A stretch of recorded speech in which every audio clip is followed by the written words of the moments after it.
कर्नाटक सरकार ने पिछड़ा वर्ग ओबीसी की 2B श्रेणी के तहत मुस्लिम समुदाय को मिले 4% आरक्षण को खत्म कर दिया है।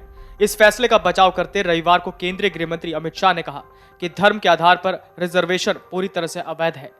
रायचूर के गब्बूर और बीदर के गोरता में आयोजित जनसभाओं को संबोधित करते हुए शाह ने वोट बैंक की राजनीति के लिए मुस्लिमों को 4% रिजर्वेशन देने का प्रावधान करने के लिए कांग्रेस की कड़ी आलोचना की। केंद्रीय मंत्री ने मुख्यमंत्री बसवराज बोम्मई की भारतीय जनता पार्टी बीजेपी सरकार से नई रिजर्वेशन लागू करने के फैसले को बताते हुए शाह ने कहा कि शेड्यूल कास्ट के साथ अन्याय को दूर करने की कोशिश की गई है।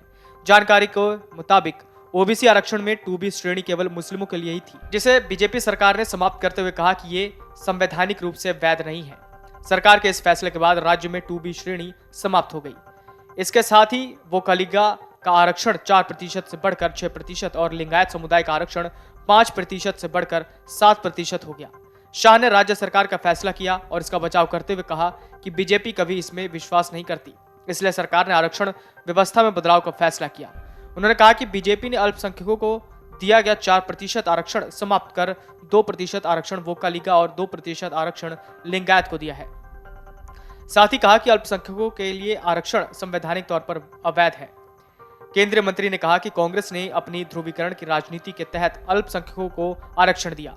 उन्होंने कहा भाजपा ने उस आरक्षण को समाप्त कर दिया और वोकलिगा और लिंगायत समुदायों को आरक्षण प्रदान किया।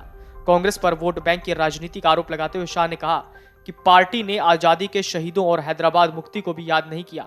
उन्होंने कहा कि कांग्रेस ने ध्रुवीकरण की राजनीति के कारण वोट बैंक के लालच में उन लोगों को कभी याद नहीं किया जिन्होंने आजादी और हैदराबाद मुक्ति के लिए खुद को कुर्बान कर दिया। कांग्रेस ने रविवार को घोषणा की कि वो कर्नाटक में पार्टी के सत्ता में आने की स्थिति में अल्पसंख्यक समुदाय को कोटा बहाल कर देगी। आपको बता दें, राज्य में साल मई तक विधानसभा चुनाव होने हैं। शुक्रवार को कैबिनेट की बैठक में इस मात्रा को वोकलिगा और वीरशैव लिंगायत के बीच समान रूप से 2-2 नौकरियों और शैक्षणिक संस्थानों में प्रवेश में विभाजित करने का निर्णय लिया गया है। इन दोनों समुदाय राजनीतिक रूप से काफी प्रभावशाली हैं और इन्होंने इस फैसले का स्वागत किया। सरकार ने मुसलमानों को 10% आर्थिक रूप से कमजोर वर्ग की सूची में स्थानांतरित कर दिया है। कर्नाटक प्रदेश कांग्रेस कमेटी के अध्यक्ष DK शिव कुमार ने इसे एक असंवैधानिक कदम करार दिया। उन्होंने मीडिया से कहा, सरकार को लगता है कि वो आरक्षण को संपत्ति से बांट सकते हैं, लेकिन ये कोई संपत्ति नहीं है, बल्कि ये अल्पसंख्यकों का अधिकार है। उन्होंने कहा, मैं नहीं चाहता हूं कि इनके हिस्से के 4% का आरक्षण किसी अन्य समुदाय को मिले। ये अल्पसंख्यक लोग हमारे भाई बहन हैं। संपूर्ण वोकलिगा और वीरशैव लिंगायत इस प्रस्ताव को अस्वीकार कर रहे हैं। Video desk amarujala.com। डाउनलोड करें अमर उजाला ऐप और पाएं खबरें लगातार।